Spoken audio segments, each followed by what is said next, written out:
Olá, seja bem-vindo ao Desafio da Leitura Bíblica. Você já viu gêmeos idênticos? É estranho. Você não consegue distinguir quem é quem. Isso geralmente acontece porque, quando vemos coisas semelhantes, elas nos chamam a atenção. O mesmo acontece no estudo bíblico. As semelhanças se destacam e também os contrastes. Essa é a quarta coisa a se procurar enquanto você observa a Bíblia. Coisas que são semelhantes e coisas que são diferentes. Agora vamos usar o dedo anelar de nossa mão para gravar as coisas semelhantes e o mínimo para as coisas diferentes. Vejamos o que encontrar em coisas semelhantes. Símiles. Os escritores bíblicos nos dão vários termos que identificam as semelhanças.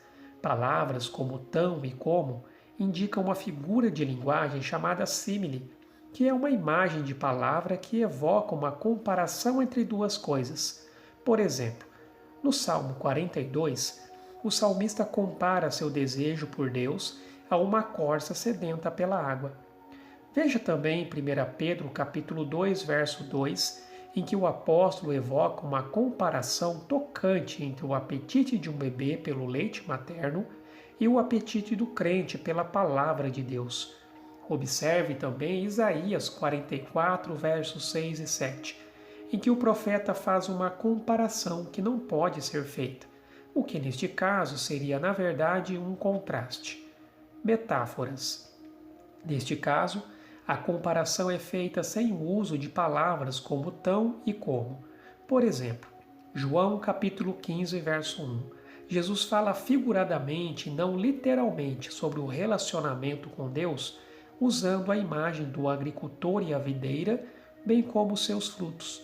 Em João capítulo 3, Jesus faz uma comparação entre o nascimento físico e o espiritual.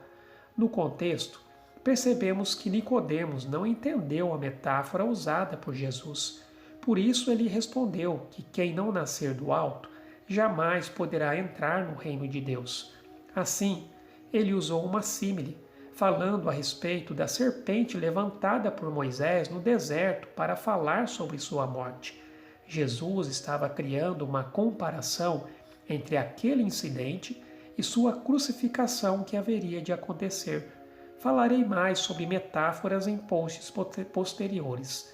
Por enquanto, lembre-se de que as semelhanças têm uma maneira de atrair a atenção para si. No entanto, tenha o hábito de procurar por elas e você as encontrará, principalmente nos livros de sabedoria, como Salmos e Provérbios. Vejamos agora coisas que são diferentes. O lado oposto da comparação é o contraste ou coisas que são diferentes. O uso de mas e porém. Essas palavras indicam que uma mudança de direção está para acontecer. Já falei sobre esses termos e sua importância quando estudamos sobre Atos capítulo 1, verso 8. Veja o podcast número 11. No Sermão do Monte, Jesus repetidamente faz uso dessas palavras. Em Gálatas capítulo 5, verso 19 a 22, o apóstolo Paulo também as usa. Quando estudamos Atos capítulo 1, verso 8, vimos a importância de voltarmos e considerarmos o contexto quando estas palavras aparecem. Em Atos capítulo 8, do verso 5 ao 26, Filipe, um evangelista, estava empreendendo uma cruzada na cidade de Samaria, pregando o evangelho de tal forma que Pedro e João foram enviados para averiguar o que estava ocorrendo.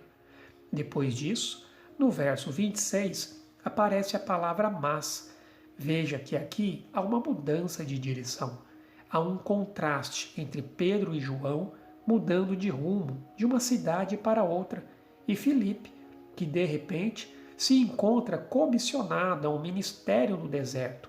É como se você estivesse em uma cidade onde pessoas estão se convertendo a Cristo pelo poder e ação do Espírito Santo, e de repente Deus lhe diz para ir para outra cidade, onde nada estivesse acontecendo.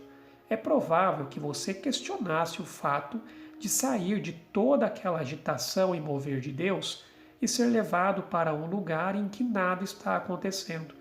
No entanto, Filipe obedeceu e o Espírito o levou a um alto oficial da Etiópia. Ele pregou o evangelho àquele homem que o espalhou pela África ao retornar ao seu país. Veja que a palavra mas é uma das mais importantes que você irá ver em seu estudo da Bíblia. Quando a vir, sempre pare e pergunte que contraste está sendo feito. Metáforas. Assim como as coisas que são semelhantes podem ser mostradas através de metáforas, as diferentes também o podem ser. Veja, por exemplo, Lucas capítulo 18, que fala sobre a parábola do juiz iníquo. Uma viúva insistia para que ele atendesse o seu pedido, até que por insistência dela, ele o faz. O que aprendemos aqui, já que o juiz iníquo está na posição em que Deus está? Faz sentido essa comparação?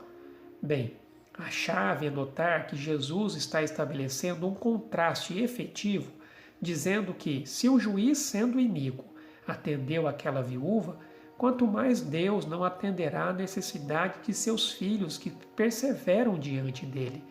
Ironia. Eis aqui mais um importante caso de contraste. No Evangelho de Lucas, capítulo 8, Jesus está viajando pela região da Galileia, ensinando e curando. Multidões o seguem. Lucas faz questão de registrar as pessoas que cercam a Jesus, os 12 e um grupo de mulheres que o apoiam em suas necessidades e a multidão. Jesus deixa a multidão e vai para o outro lado, onde expulsa os demônios do Gadareno, mas logo que ele volta, a multidão está ali, esperando por ele. O ritmo acelera neste ponto, quando um oficial vem pedir ajuda a Jesus por causa de sua filha doente. Isso coloca a multidão num estado de expectativa. Afinal, é uma situação de vida ou morte. Veja no contexto que enquanto ele acompanhava o oficial, cujo nome era Jairo, a multidão o apertava. Neste momento, algo acontece. Uma mulher que sofria de hemorragia toca em Jesus, o que o faz parar e, consequentemente, toda aquela multidão. Ele então pergunta quem foi que o tocou. Veja que aqui Jesus percebe que alguém, além da multidão, o tocou de uma forma diferente. Jesus sentiu um toque de fé. Este é o contraste que o evangelista Lucas quer que vejamos. No meio de uma crise, em meio à multidão, uma mulher desconhecida se aproxima furtivamente, mas com fé, e ele reconhece isso. Ela se destaca em meio à multidão por causa de sua fé. As coisas que são semelhantes e as que são diferentes fazem uso da forte tendência humana de comparar e contrastar. Conforme você estudar a Bíblia, atente para a voz dentro de sua mente que diz: "Ei, isto é igual à passagem que li", ou "esta parte é diferente de tudo que já li". Esses são sinais claros de que o autor está usando coisas semelhantes e diferentes para comunicar a sua mensagem.